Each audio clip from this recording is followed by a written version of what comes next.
से आए हुए तमाम हमारे वरिष्ठ पदाधिकारी साथी मौजूद, यहाँ पर आयोजन समिति के तमाम सम्मानित सदस्यगण मौजूद, यहाँ पर प्रेस मीडिया के तमाम हमारे पत्रकार साथी मौजूद, यहाँ पर आदरणीय बुजुर्गों, माताओं, बहनों, मेरे तमाम नौजवान युवा साथियों, सबसे पहले आप सबको चिराग पासवान का प्रणाम।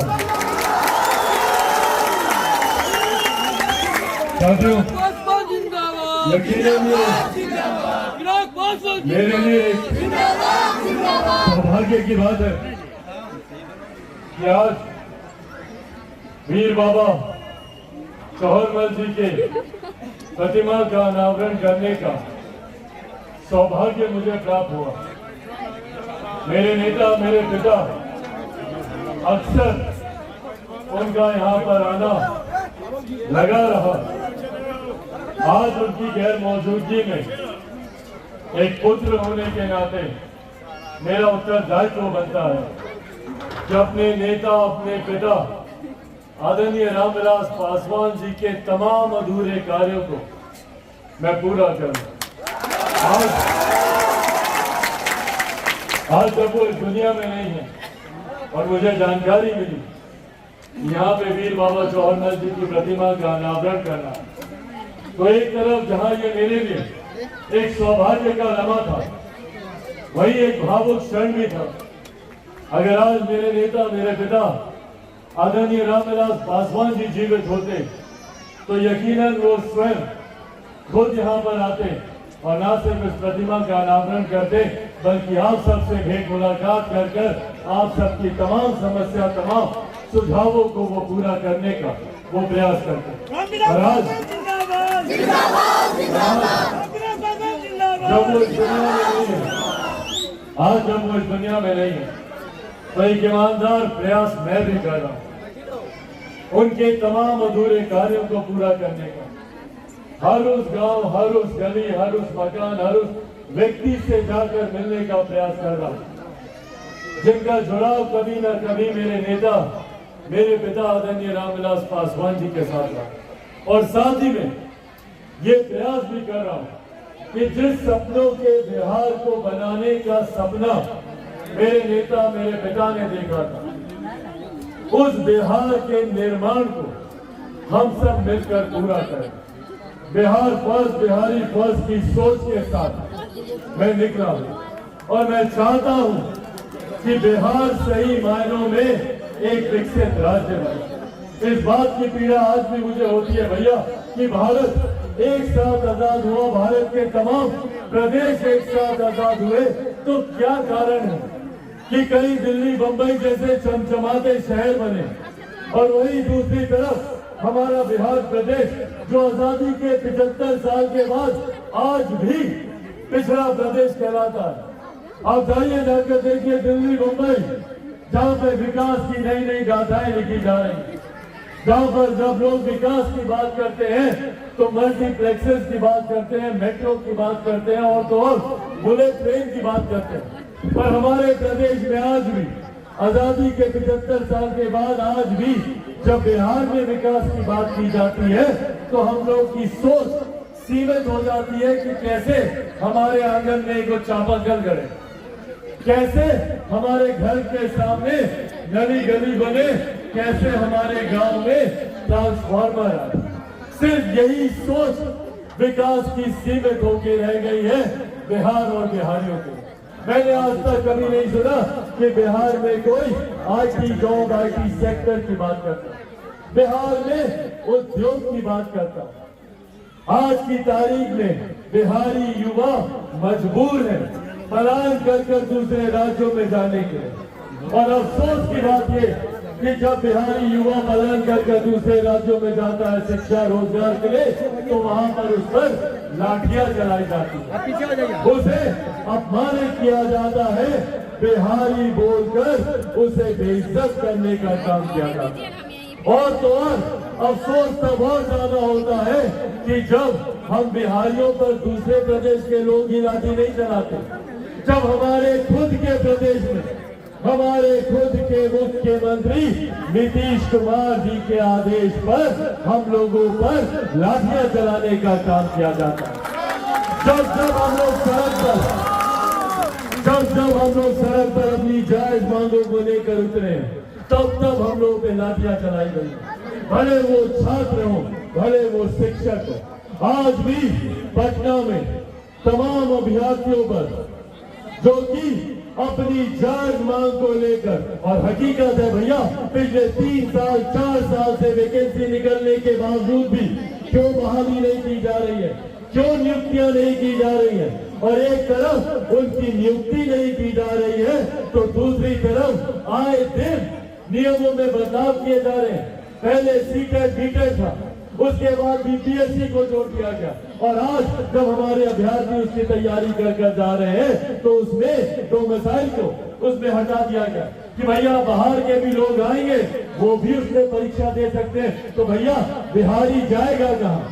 अगर बिहारियों को बिहार में भी रोजगार नहीं मिलेगा, दूसरे प्रदेशों में अपमानित किया जाता है, तो कहाँ जाएगा बिहारी?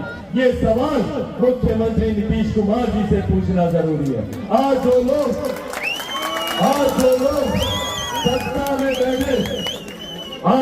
सत्ता में बैठे बिहार को विकसित राज्य बनाने की बात करते हैं, पूछे ना भैया इन लोगों से कि पिछले 33 साल से इन लोगों पर नहीं तो और किस पर भरोसा किया हम लोगों ने?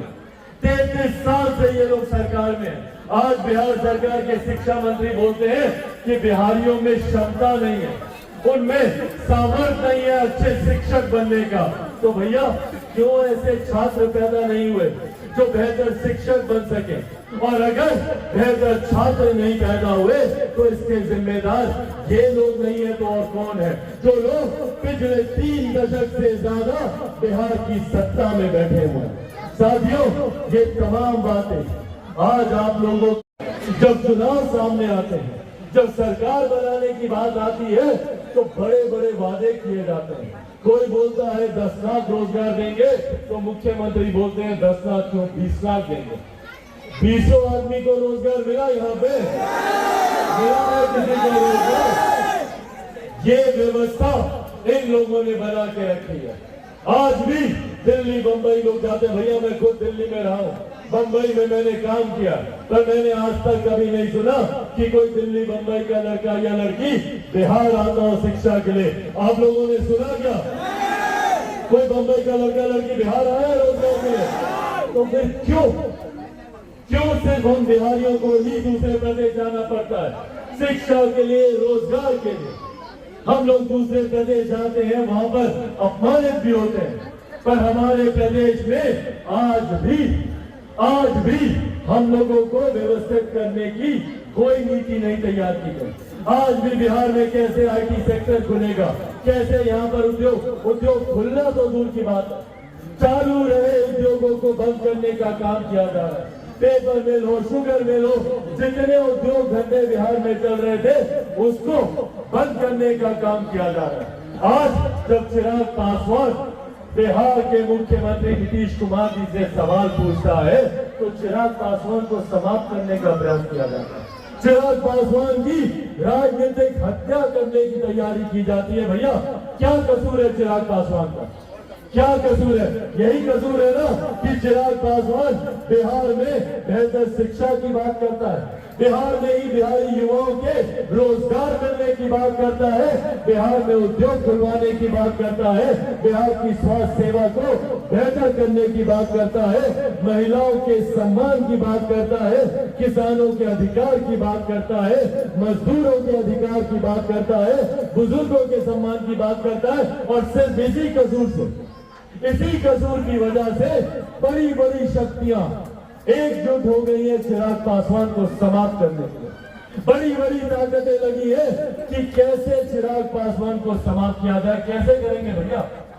चिराग पासवान के पास ना कोई आय से ज्यादा संपत्ति है, ना कोर्ट कचहरी में हमारे खिलाफ कोई मुकदमा चल रहा, तो रणनीति तैयार की गई कि चिराग पासवान के परिवार को तोड़ दो, चिराग पासवान टूट जाएगा। नहीं टूटा चिराग पासवान। फिर रणनीति तैयार की गई कि चिराग पासवान को इसके घर के बाहर इसका सामान, इसकी बूढ़ी नानी, इसके मां के साथ इसका सामान सड़क पे फेंक दो, चिराग पासवान टूट जाएगा। नहीं टूटा चिराग पासवान। फिर इन्होंने मुझे मेरी ही पार्टी से, रणनीति के तहत मेरी ही पार्टी से मुझे निकाल के बाहर फेंक दिया ताकि चिराग पासवान टूट जाएगा। नहीं टूटा चिराग पासवान, क्योंकि जो लोग सोचते हैं भैया चिराग पासवान टूट जाएगा, वो लोग भूल जाते हैं कि चिराग पासवान शेर का बेटा है, पासवान का बेटा है। भैया ना मैं टूटने वाला हूँ, ना झुकने वाला हूँ, और डरता तो भैया मैं किसी से नहीं हूँ। हकीकत है, सर पे कफन बांध के निकला हूँ, कफन बांध के निकला हूँ कि जब तक बिहार को विकसित राज्य नहीं बना दूंगा तब तक मैं भी चैन की सांस नहीं लूंगा। ये वादा आप लोगों से करके जाता है। हकीकत है कि चिराग पासवान अकेला कुछ नहीं कर सकता।